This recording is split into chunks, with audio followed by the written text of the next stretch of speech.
Hello friends, welcome back to my channel. पिछले video में जैसा कि मैंने आपको यूनिट 3 का टॉपिक्स कराए थे, कुछ नोट्स मतलब बताए थे। मैंने इंफॉर्मेशन इंस्टीट्यूशन के कुछ नोट्स लिखवाए थे, मतलब लिखवाए नहीं थी, मतलब क्या कहते हैं, बना के मतलब आप लोगों को सामने प्रेजेंट किए थे। तो हमने टाइप्स ऑफ इंफॉर्मेशन इंस्टीट्यूशन में 3 पार्ट्स कवर कर लिए थे। एक था हमारा library, documentation centre, information analysis centre. आज हम ये बाकी के 3 टॉपिक्स कवर करेंगे, ठीक है। और साथ में देखिए, जो टॉपिक्स इम्पॉर्टेंट है एग्ज़ाम पॉइंट ऑफ व्यू से, मैं सिर्फ उन्हीं को कवर करूँगी, क्योंकि कोर्स बहुत वास्ट है और हर एक चीज़ पूछी जाए ऐसा नहीं है। मैं आप लोगों को पहले ही बता दूँ, ठीक है। जो चीज़ इम्पॉर्टेंट है, जो चीज़ रिपीट करी जाती है हर साल, या अगर आप लास्ट 10 ईयर्स के पेपर को ऑब्ज़र्व करो, कौन कौन सी चीज़ें इम्पॉर्टेंट है, उन्हीं चीज़ों को ध्यान में रखते हुए मैं नोट्स बना रही हूँ। तो आप लोग ये मत सोचिएगा कि मैं हर पॉइंट को कवर करूँगी, नहीं, क्योंकि जो चीज़ पूछी जा रही है मैं सिर्फ उन्हीं पॉइंट्स को कवर कर रही हूँ, क्योंकि इग्नू में ऑलमोस्ट यही होता है कि लास्ट 10 ईयर्स से ही पूछा जाता है। तो मैं उन्हीं चीज़ों को ऑलमोस्ट कवर कर रही हूँ। हाँ, उसके अलावा अगर मुझे कुछ लगा तो वो मैं ऐड ऑन कर सकती हूँ, ठीक है।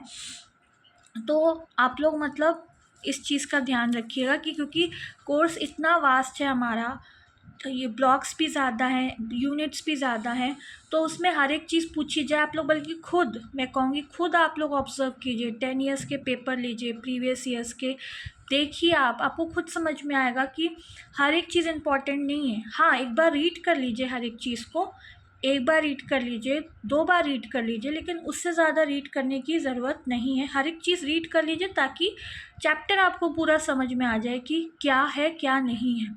लेकिन हर एक टॉपिक से पूछा जाए या हर एक टॉपिक से हर बार पूछा गया हो, ऐसा ज़रूरी नहीं है। जो बहुत इम्पॉर्टेंट है हम सिर्फ उसी के बारे में यहाँ पे डिस्कस करूँगी मैं, ठीक है।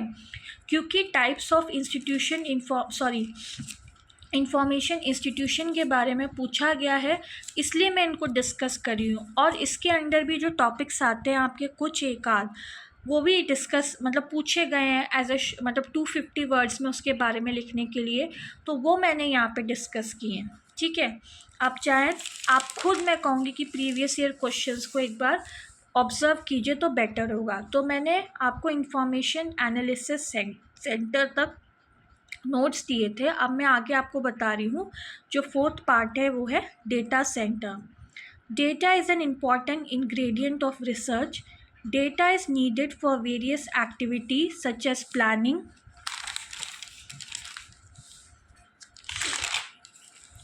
development, and decision making, etc., in every sphere of human progress.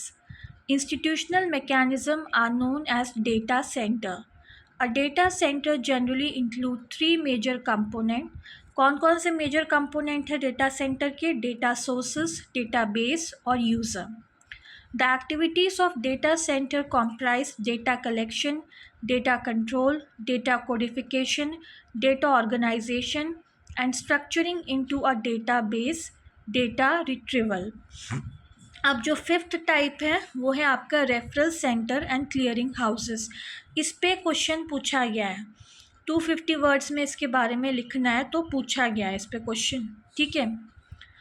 Referral centers serve as an intermediary, directing those who have queries relating to information requirement on scientific and technical subject to the organization as well as to individual who have specialized knowledge in those field and are willing to share that knowledge with other.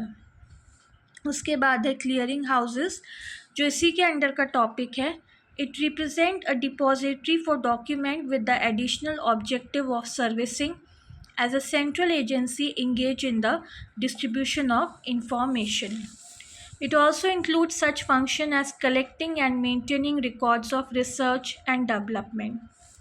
और जो last part है उसका वो है de-institutionalized information services. De-institutionalized monopolization of information has created a lot of dissonance within the profession and the burgeoning of info business. अब इसी के बाद जब अगर आप बुक में देखोगे तो एक टॉपिक आपका आता है डिस इंटरमेडिटेशन। इस पे भी 250 वर्ड्स में पूछा गया है लिखने के लिए, ठीक है। और types of institution, information institution पे कैसे क्वेश्चन पूछते हैं, मतलब आपसे पूछेंगे enumerate types of information institution, मतलब आपको उनको थोड़ा सा बताना है कि ये 6 टाइप्स कौन कौन से हैं, थोड़ा सा उनको एक्सप्लेन करना है, इसलिए मैंने छोटे छोटे उसमें एक्सप्लेन किया है, ठीक है। आप चाहो तो ये सारे पॉइंट्स याद कर सकते हो, या फिर इनमें से जो पॉइंट्स आपको इजी लगे एक दो भी आप लोग याद कर सकते हो। तो डिसइंटरमीडिएशन पे क्या आता है, शॉर्ट नोट आता है, वो भी 250 वर्ड्स का। तो इसको मैंने कोशिश की है पूरा 250 वर्ड्स का बनाने की। तो इसमें मैंने क्या पॉइंट्स मेंशन किए, it means the finding of the information by an end user without the need for a third party. It is closely related to what is known as end user empowerment. End user empowerment refer to user having access to information and having the necessary skill to retrieve their information according to their own need. There is a connection between end user empowerment and disintermediation. It is obvious that there will be some form of disintermediation. The level and extent of disintermediation will depend on many factors such as organizational policies on end user searching, available technology, and the services provided by individual information services. To minimize disintermediation, information specialists will require critical self-reflection, refinement of their existing skill, continuing expansion of new skill, and active research involvement. And end-user job requirement, their access to information and their need for information change. Therefore, there have to be simultaneous changes in the role intermediaries. उसके बाद आप देखोगे उसमें topic दिया आपके book में growth pattern को लेके इंडिया का, तो उससे रिलेटेड मुझे कुछ इम्पॉर्टेंट क्वेश्चन मिला नहीं, तो मैंने सीधा जो इम्पॉर्टेंट क्वेश्चन पूछा जाता है वो है role of information institution in knowledge based economy. इसको शॉर्ट में हम KBEB लिखते हैं, ठीक है। तो कहीं पे किसी क्वेश्चन में knowledge based economy full form में दिया हुआ है, कहीं पर सिर्फ KBE ही दिया हुआ है, तो आप KBE को मतलब नज़रअंदाज मत कीजिएगा। तो इसमें हमें क्या क्या डिस्क्राइब करना है, the parameters are organisational restructuring, these include reorienting the structure according to market, product और processes, becoming flatter and more flexible, relying more on informational communication, and creating flexible work group. Next point, expansion in roles and function, IT specialist, trainee or educator, negotiator, filter, navigator, knowledge manager.